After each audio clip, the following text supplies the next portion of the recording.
আসসালামাইকুম গাইস, মজ্জার থেকে মামাটা গরু আনছে। আসেন মামার থেকে বিস্তারিত জানি। আসসালামু আলাইকুম মামা। আমার গরু কয়টা আনছেন?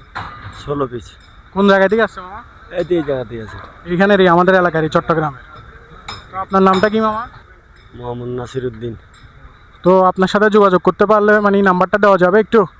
আমাদের ভিউয়ার্সরা যদি আপনার থেকে গরু কিনতে চায় চট্টগ্রামের, একটু নাম্বারটা দেন না কষ্ট করে। যাবে দেওয়া। নাম্বারটা দেন না, আপনি বলেন না। আচ্ছা, 017 বলেন 017 72 72 16 16 64 64 14। 14।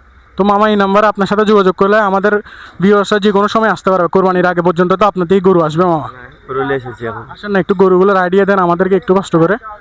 কত থেকে কতর মধ্যে আপনারা গরু বিক্রি করতেছেন? বিক্রি যে যেরকম গরু তার এরকম দাম, সব গালাতের একরকম না। আচ্ছা, আপনাদের থেকে মানে কত থেকে কত বাজেটের মধ্যে গরু পাওয়া যাবে আনুমানিক মামা একটা ধারণা দিলে মনে করেন নাকি আমাদের ভিউয়ার্সগুলো যদি আসতো তাহলে ওরা একটু উপকৃত হইতো আর কি, মানে ওদের বাজেটের জন্য মানে ওই। এই যেটা কম আছে, যে ধরেন 2 লক্ষ মতো প্রায়। তাহলে 2 লক্ষ শেষ, আর সর্বনিম্ন কত লাখ? ধরেন সর্বনিম্ন ধরেন হইলে 3.5 4। তো মামার সাথে আপনারা সবাই যোগাযোগ করে আসতে পারবেন। ভিডিওতে মামার নাম্বার দিছি। মামার সাথে আমি এতক্ষণ কথা বলছি, উনি আন্তরিক মানুষ। ওনাকে অনেক ধন্যবাদ। স্টোরি অফ সিডিজি থেকে সবাই ওনার জন্য দোয়া করবেন। আজকে